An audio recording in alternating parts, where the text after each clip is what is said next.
Video को like करें, हमारे चैनल को सब्सक्राइब कर बेल आइकन ज़रूर प्रेस करें हमारी न्यू वीडियो सबसे पहले देखने के लिए। मित्रों, दिग्विजय देश की आवाज़ में आपका बहुत बहुत स्वागत है।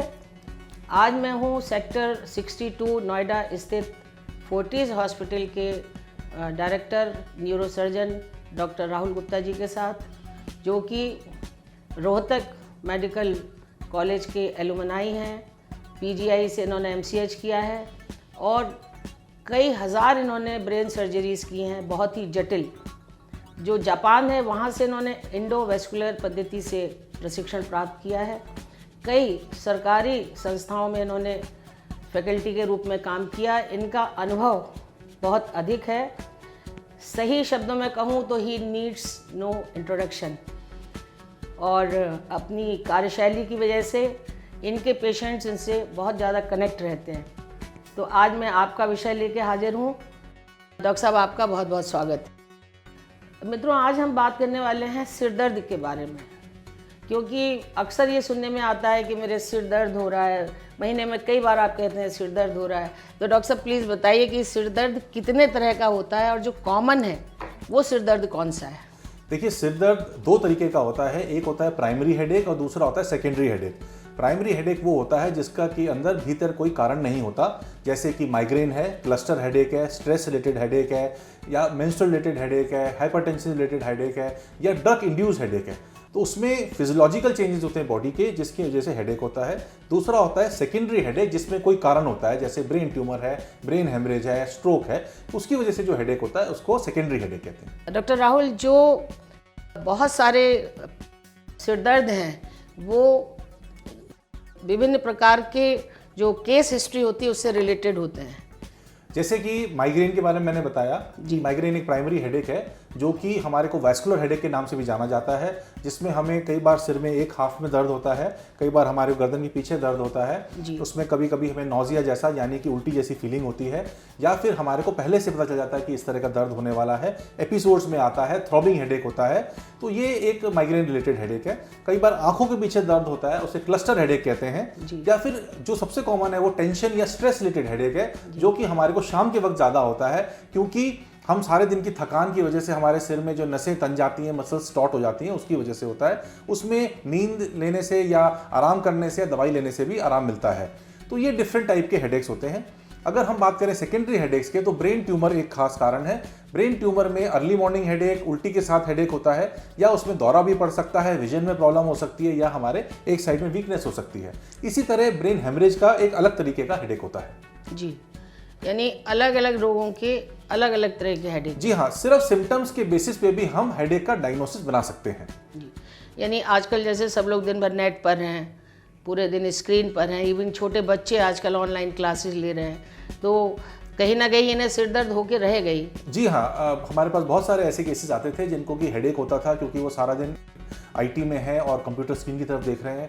अभी बच्चे आजकल लॉकडाउन के टाइम पे बहुत ज़्यादा स्क्रीन की तरफ देख रहे हैं, तो हो सकता है आगे उनको इस तरह की प्रॉब्लम आए। उसका मुख्य कारण ये होता है कि हम अपनी आंखों को स्क्रीन के ऊपर गड़ा देते हैं। हमारी आंखों की मसल्स जो है टाइट हो जाती हैं, हमारे माथे की मसल्स टाइट हो जाती हैं, गर्दन की मसल्स टाइट हो जाती हैं, हम बीच में रेस्ट नहीं लेते हैं। तो इसकी वजह से जो स्ट्रेस होता है, उससे हेडेक जो होता है उसको हम स्क्रीन रिलेटेड हेडेक या टेंशन हेडेक भी कह सकते हैं। और ये यानी यही हेडेक तनाव का भी कारण बन जाता है? जी हाँ, ये हेडेक हमारे तनाव कारण बन जाता है, जिसमें कि हमें रेस्ट करने से फ़ायदा होता है। हम बीच बीच में, काम के बीच में भी हम रेस्ट ले सकते हैं अपने हेडेक को कम करने के लिए या बचाने के लिए। और नहीं तो शाम को एक अच्छी स्लीप लें और एक नहा लें, तो हमारा जो माइंड है वो कूल हो जाता है। तो उसकी वजह से हमारा ये टेंशन रिलेटेड हेडेक कम हो सकता है। आजकल न्यूरोसर्जन बहुत इंपॉर्टेंट हो गए हैं, क्योंकि जितना भी डिप्रेशन है वो भी इनको डील करना है, जितने तरह के हेडेक्स हैं वो भी इन्होंने डील करना है। डॉक्टर साहब बताइए, आपका आजकल काम कितना बढ़ गया है? नहीं, देखिए, ऐसा है कि मैं न्यूरोसर्जन हूँ, मैं सर्जरी से रिलेटेड ज़्यादा काम करता हूँ। हेडेक के लिए न्यूरोफिजिशियन होते हैं, साइकेट्रिस्ट होते हैं, वो लोग भी इसको ट्रीट करते हैं। पर बहुत सारे ऐसे कारण होते हैं जिसमें कि हेडेक जो है वो आगे सर्जरी की भी ज़रूरत पड़ती है, जिसमें तो वो हेडेक्स वो होते हैं जिसमें कि आपको विजन लॉस हो रहा है, या आपको एक साइड में कमजोरी आ रही है, दौरा पड़ रहा है, या हेडेक के साथ वॉमिटिंग हो रही है। तो हो सकता है कि वो आपके ब्रेन में कोई ट्यूमर हो। या फिर आपको ब्रेन हेमरेज जैसी तकलीफ हो जिसमें कि सडन सिवियर हेडेक होता है, बहुत तेज हेडेक होता है, साथ में बेहोशी भी छाती है, तो उस केस में भी आपको सर्जरी की जरूरत पड़ सकती है। तो ऐसे कोई सिम्टम्स हो तो आपको तुरंत एक न्यूरोसर्जन को कंसल्ट करना चाहिए।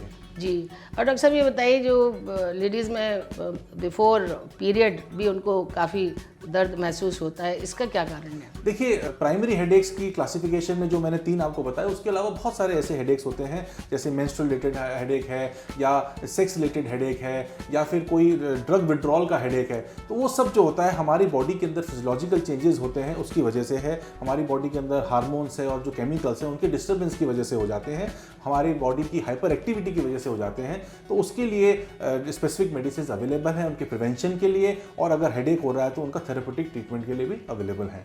तो उसके लिए आपको एक डॉक्टर को कंसल्ट करना पड़ेगा और आपको उसका ट्रीटमेंट करना पड़ेगा। यानी जो ये ड्यूरिंग सेक्स लोगों को हेडेक होता है, ये एक चेंजेस की?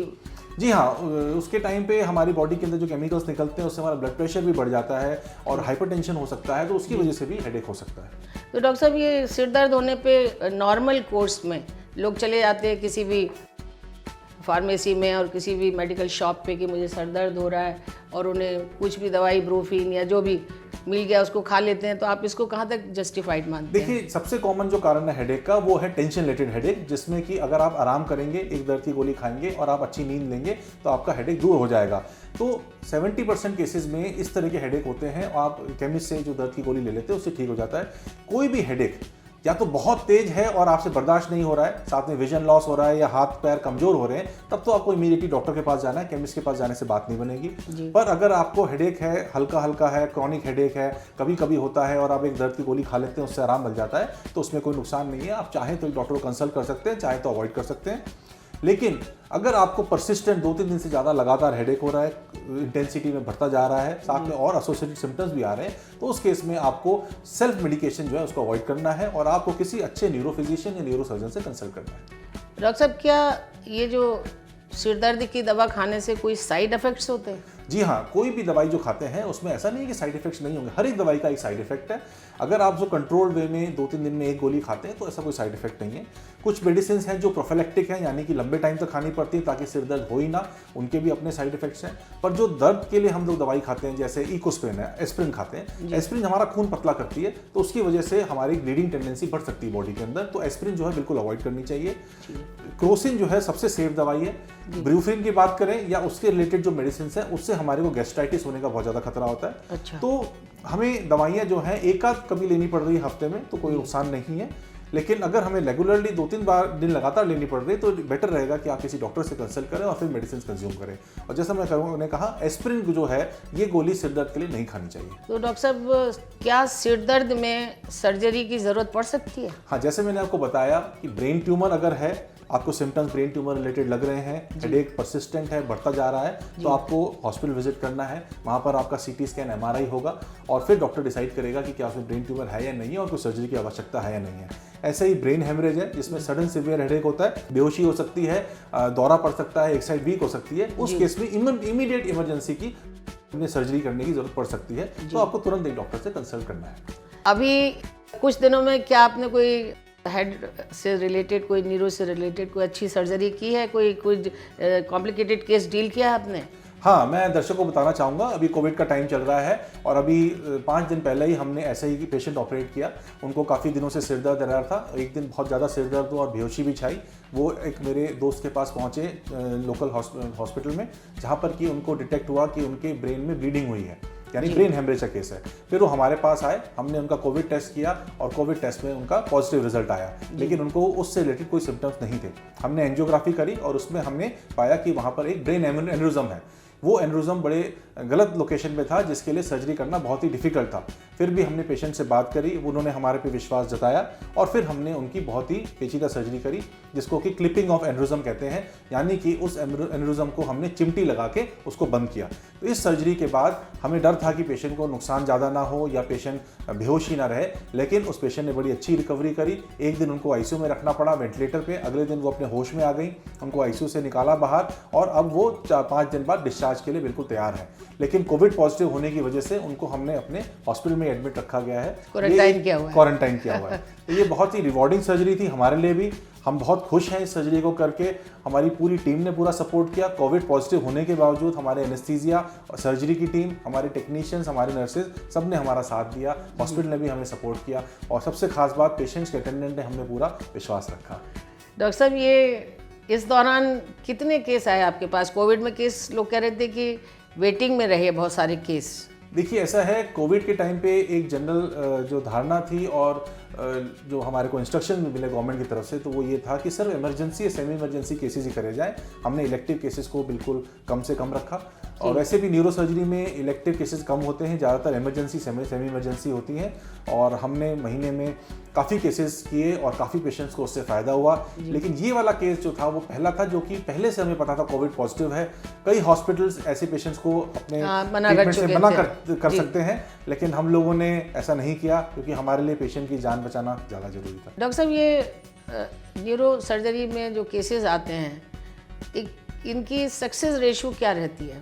देखिए, ऐसा है, न्यूरो सर्जरी जो है पिछले 15-20 साल में काफ़ी इवॉल्व हुई है। हमारे पास बहुत सारे नए डायग्नोस्टिक मेथड्स आए हैं, जैसे MRI है, एंजियोग्राफी है। बहुत सारे हमारी अच्छी टेक्निक्स आई हैं जो कि हम लोगों ने वेस्ट से भी ली हैं और कुछ हमने अपनी खुद ईजाद करी हैं। बहुत सारे इक्विपमेंट्स, जो कॉस्टली इक्विपमेंट्स हैं जो कि इंडिया में बने हैं या बाहर से आए हैं, उनका भी हमारे पास हर हॉस्पिटल में अवेलेबिलिटी हो गई है। इन सब से हमारी जो न्यूरो सर्जरी के रिजल्ट्स हैं वो बहुत ज़्यादा इंप्रूव हुए हैं। आज से 15 साल पहले जब मैं स्टूडेंट था तब जो इसमें मॉर्बिडिटी मोर्टेलिटी थी वो 20 से 25% थी। आज वो कम से कम होके 5 या 3% रह गई है और हम ये कोशिश करते हैं कि हम अधिक से अधिक पेशेंट्स को बिना किसी दिक्कत के हॉस्पिटल से डिस्चार्ज करें। डॉक्टर साहब, एक लास्ट क्वेश्चन कि जो नई डेवलपमेंट्स इन दिनों में पिछले 5 बरस में क्या हुई जिससे कि अब आपको सर्जरी करने में सुविधा है, आसानी है? देखिए, पिछले 5 साल में नए तरीके के ऑपरेटिंग माइक्रोस्कोप्स आए हैं, काफ़ी महंगे भी हैं पर उनमें बहुत सारे ऐसे फीचर्स हैं जिससे हमारी सर्जरी सेफ होती है। सेकेंडली, जो एंजियोग्राफी वाली जो न्यूरो कैथ लैब्स हैं उसमें बहुत मॉडिफिकेशन हुई है जिसमें कि काफ़ी सारे न्यूरोवैस्कुलर यानी खून की नसों से रिलेटेड जो प्रोसीजर्स हैं वो हम इजीली कर पाते हैं। इसके अलावा एनेस्थीसिया टेक्निक्स में और एनेस्थीसिया डिपार्टमेंट में बहुत ज़्यादा इंप्रूवमेंट हुआ है जिससे कि हम लोगों की सर्जरी बहुत सेफ हुई है। और सबसे आखिर में मैं ये कहना चाहूँगा कि ICU केयर, वेंटिलेटर की अवेलेबिलिटी ये बहुत ज़्यादा इंप्रूव हुई है क्योंकि ब्रेन रिलेटेड पेशेंट्स में सांस की तकलीफ होने का रिस्क होता है। तो वेंटिलेटर और ICU की फैसिलिटी, साथ में क्रिटिकल केयर डॉक्टर्स का अवेलेबिलिटी, इन सब चीज़ों से जो हमारा आउटकम है वो काफ़ी इंप्रूव हुआ है। तो डॉक्टर साहब, ये एक ब्रेन सर्जरी में कितने दिन पेशेंट को हॉस्पिटल में रहना पड़ता है? देखिए, ब्रेन सर्जरी अगर आपकी पेशेंट चलता हुआ आपके हॉस्पिटल के अंदर आया है, चाहे ब्रेन ट्यूमर की सर्जरी है, चाहे ब्रेन हेमरेज की सर्जरी है, 5 से 7 दिन पेशेंट अगर हॉस्पिटल में रहता है तो उसके बाद उसको डिस्चार्ज कर दिया जाता है अगर कोई कॉम्प्लिकेशन नहीं होता। पर जो पेशेंट्स हमारे पास अनकॉन्शियस आते हैं, जैसे हेड इंजरी के पेशेंट्स हैं, जैसे कुछ ब्रेन हेमरेज के पेशेंट्स हैं जिसमें ज़्यादा ब्लीडिंग हुई है या वो लेट आए हैं, तो उनको हॉस्पिटल में महीना भर भी रुकना पड़ सकता है, 2 महीने भी रुकने पड़ सकते हैं। वो डिपेंड करता है कि आने के टाइम पे उनकी स्थिति कैसी है और आगे वो कैसे बिहेव कर रहे हैं। महीने 2 महीने भी जी रहना हाँ, पड़ महीने 2 महीने भी रह सकता है क्योंकि ब्रेन की जो प्रॉब्लम्स है वो होती सडनली है, लेकिन इंप्रूवमेंट बहुत धीरे धीरे टाइम के साथ होता है। तो डॉक्टर साहब, जैसे कि बहुत सारे डॉक्टर्स कहते हैं, जैसे कि शुगर के लिए कहते हैं कि आप चेक कराते रहिए, या किडनी के लिए कहते हैं, तो क्या आप भी ऐसा एडवाइस करते हैं कि अपने दिमाग की हालत सही हो इसके लिए लोग साल में 1-2 किसी तरह का टेस्ट कराएं? देखिए, healthy body is healthy mind is healthy body. अगर आपका ब्लड प्रेशर ठीक है, आपका शुगर कंट्रोल में है, आपकी पूरी बॉडी ठीक है, थायराइड ठीक है, आप अच्छा खाना पीना खाते हैं, आप अल्कोहल ज़्यादा नहीं लेते हैं, सिगरेट बिल्कुल नहीं पीते हैं, तो मोस्ट प्रोबेबली आपका ब्रेन भी ठीक रहेगा और ब्रेन हेमरेज वगैरह नहीं होगा या स्ट्रोक नहीं होगा। लेकिन ब्रेन ट्यूमर का कोई कारण नहीं है और उसके लिए कोई प्रोफाइलैक्टिक चेकिंग भी नहीं होती है। ऐसा नहीं सजेस्ट किया जाता कि आप हर साल CT स्कैन, MRI कराएं कि आपको ब्रेन ट्यूमर तो नहीं हो रहा। हाँ, कुछ फैमिलीज़ में ब्रेन ट्यूमर होने की बहुत ज़्यादा शिकायत होती है। परिवार में बहन को, भाई को, पेरेंट्स को या बच्चों फैमिली हिस्ट्री हो सकती है। फैमिली हिस्ट्री हो सकती है, ऐसे 2-3% केसेस होते हैं। वो लोग अगर रेगुलरली अपना कराएं MRI या CT स्कैन तो उससे उनको फ़ायदा हो सकता है। या फिर इंसिडेंटली आपका कोई CT स्कैन या MRI हुआ जिसमें छोटा ब्रेन ट्यूमर निकला है तो उनको रेगुलरली अपना CT स्कैन, MRI कराना चाहिए ताकि उसकी ग्रोथ पकड़ सकें और सही टाइम पे उसको ट्रीटमेंट दे सकें। तो एज ए कम्युनिटी टीचर आप तो सबको बड़े खुले दिल से अपनी एडवाइस देते रहते हैं ताकि वो इस एडवाइस का लाभ उठाते हुए ज़रूरत पड़ने पे डॉक्टर्स के पास पहुंच सकें। तो as a surgeon, experience senior specialist surgeon होने के कारण आप क्या एक जनरल एडवाइस क्या देना चाहेंगे कि लोग कैसे, क्योंकि इस समय बहुत डिप्रेसिंग सिचुएशंस हैं लाइफ में, तो इसमें कैसे अपने को स्वस्थ रखें? देखिए, स्वस्थ रखने के लिए 4 चीज़ें इंपॉर्टेंट है। एक तो अच्छे लोगों की संगति रखें, पॉजिटिव माइंड के लोगों की संगति रखें, अपना माइंड भी पॉजिटिव रखें। दूसरा, आपका खाने पीने पे पूरा कंट्रोल होना चाहिए। स्वादिष्ट खाना खाएं पर बैलेंस डाइट लें, जिसमें कि आप बहुत ज़्यादा शुगर का कंजम्पशन ना करें, सबसे ज़्यादा नुकसान शुगर करती है। तीसरे नंबर पे आपको एक्सरसाइज रेगुलरली करनी है, चाहे आप वॉक करें, चाहे योगा करें, चाहे घर में एक्सरसाइज करें, चाहे आप कोई गैजेट लेके उसके साथ एक्सरसाइज करें। और चौथे नंबर पे आता है स्लीप। रात के टाइम जब अंधेरा हो 6 से 7 घंटे की साउंड स्लीप, जिसमें कोई डिस्टर्बेंस ना हो, आपके लिए कंफर्टेबल एनवायरनमेंट हो, वो जरूर लें। अगर आप इन 4 चीज़ों को फॉलो करेंगे तो आप स्वस्थ रहेंगे और आपको मेरे पास आने की ज़रूरत नहीं पड़ेगी। डॉक्टर साहब, आजकल लोग रात भर लगे रहते हैं, जो भी व्हाट्सएप पे और इन सब पे। सबसे बड़ा नुकसान जो स्क्रीन टाइम का है वो आंखों पे होता है, माइंड पे होता है और फिर पूरी बॉडी पे होता है। अभी हमें बहुत ज़्यादा इसके बारे में नॉलेज नहीं है, लेकिन मुझे ऐसी उम्मीद है अगले 1-2 साल में हमारे पास इसकी कॉम्प्लिकेशन से रिलेटेड पेशेंट्स सडनली बढ़ेंगे, चाहे उनकी आंखों में परेशानी हो रही है, चाहे वो अपना मेंटल बैलेंस खो रहे हैं, चाहे उनको कोई और तरीके की बीमारी होती है। 24 घंटे या दिन में 6 घंटे से ज़्यादा अगर आप अपने लैपटॉप या फ़ोन या टैबलेट को देखते हैं तो वो आपकी सेहत पे बहुत बुरा असर कर सकता है। ये मेरी वार्निंग है आपके लिए, प्लीज़ इसको रिड्यूस करें। डॉक्टर साहब, एक छोटी सी और बात, मुझे पता नहीं है कितनी आपसे रिलेटेड है। एक जो वर्चुअल दुनिया में लोग रह रहे हैं और व्हाट्सएप के थ्रू ही सब संबंध बनाते हैं और बाद में फिर वो डिप्रेस हो जाते हैं, सुसाइडल हो जाते हैं।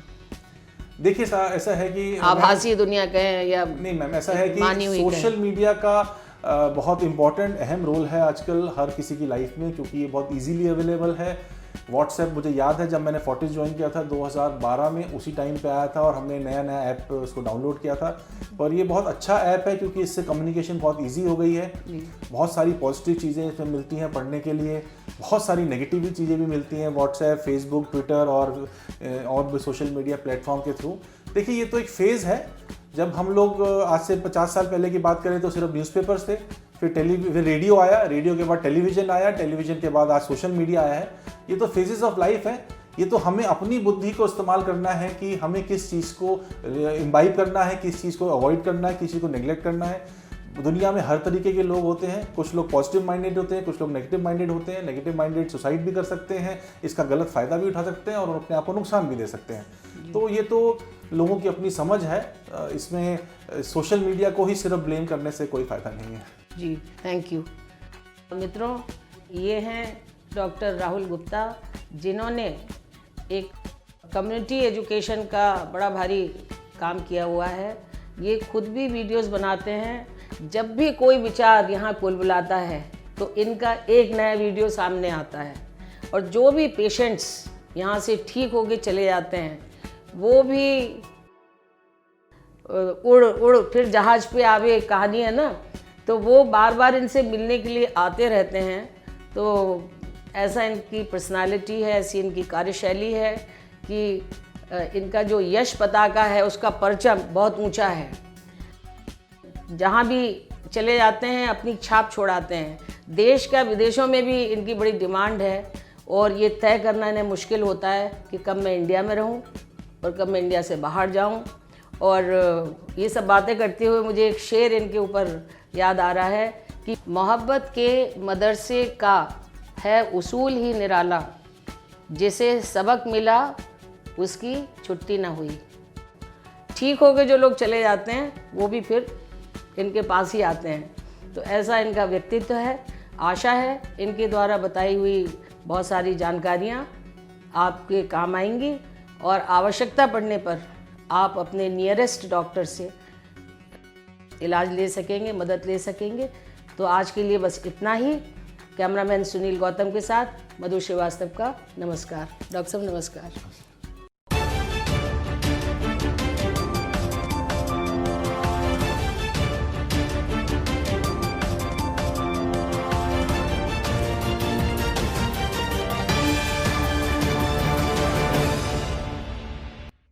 इस वीडियो को लाइक करें, हमारे चैनल को सब्सक्राइब कर बेल आइकन ज़रूर प्रेस करें हमारी न्यू वीडियो सबसे पहले देखने के लिए।